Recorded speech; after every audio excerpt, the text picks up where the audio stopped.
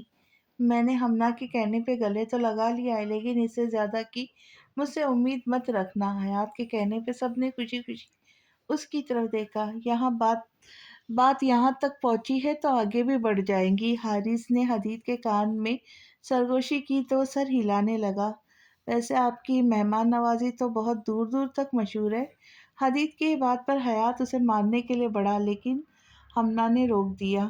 تم کم از کم اس گدھے کی کبھی حمایت مت کرنا۔